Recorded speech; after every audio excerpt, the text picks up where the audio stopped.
Bismillahirrahmanirrahim. Assalamualaikum warahmatullahi wabarakatuh.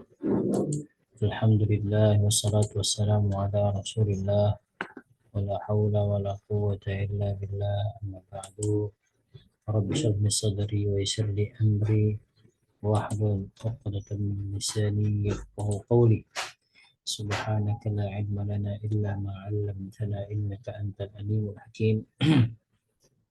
رب اشرح لي صدري ويسر لي امري واحلل عقدة من لساني يفقهوا قولي اللهم بارك لنا في شعبان وبلغنا رمضان يا الله يا ارحم الراحمين. اللهم فقهنا في الدين وعلمنا تأويل. اللهم يسر امورنا ولا تعسر يا ذا الجلال والاكرام. وصلى الله على سيدنا محمد وعلى اله وصحبه اجمعين. Alhamdulillahirabbil alamin.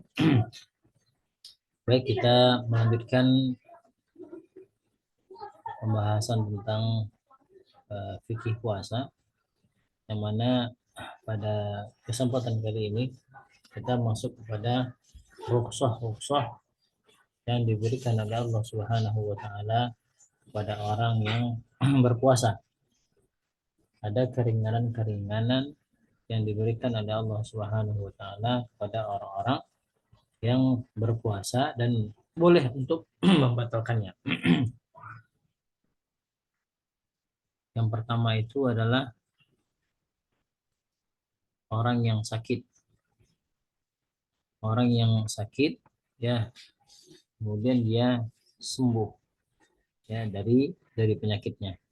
Nah, rukhsah ini sebenarnya diambil daripada firman Allah Subhanahu wa taala, "Faman kana minkum maridan aw ala safarin", a'udzu billahi minasyaitonir rajim.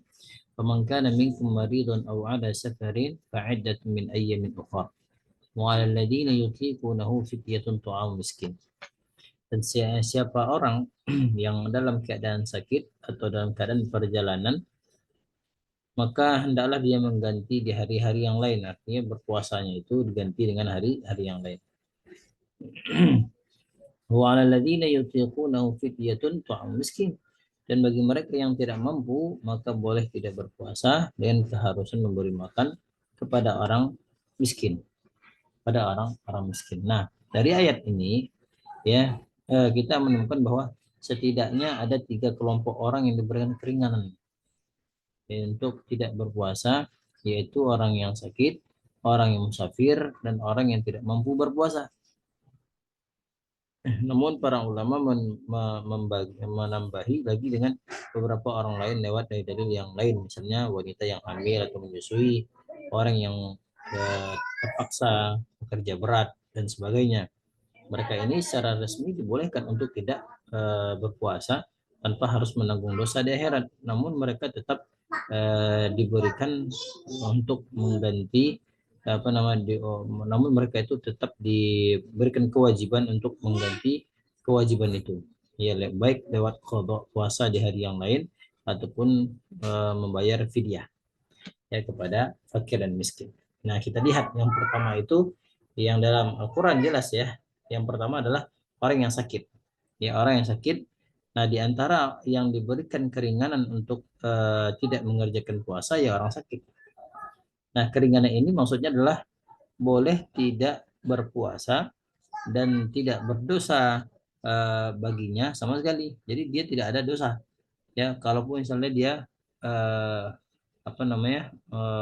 dia dalam keadaan sakit, kemudian dia membatalkan puasanya dan dia tidak berdosa sama sekali. Kenapa? Karena itu merupakan keringanan yang diberikan oleh Allah Subhanahu wa taala.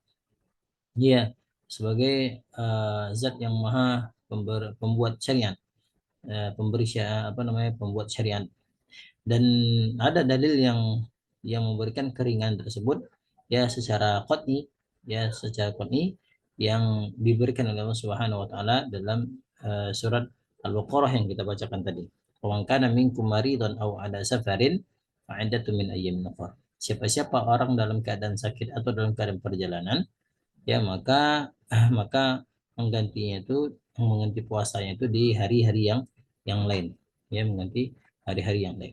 Nah, dalam dalam Syarhul Kabir ya, dalam kitab Syarhul Kabir ya dijelaskan bahwasanya ya Imam Ibnu Qudamah menyebutkan bahwa seluruh ulama telah sampai kepada ijma untuk membolehkan orang yang sakit itu untuk tidak mengerjakan puasa yang wajib ya. Nah, timbul pertanyaan, apa batasan orang yang sakit itu boleh untuk membatalkan puasanya? Ya, batasan apa ya yang diberikan kepada orang yang diberikan keringanan itu? Nah, ya ada orang yang apa namanya batasan itu memang harus memang pengertiannya luas. Ya, tidak semua orang yang tidak semua yang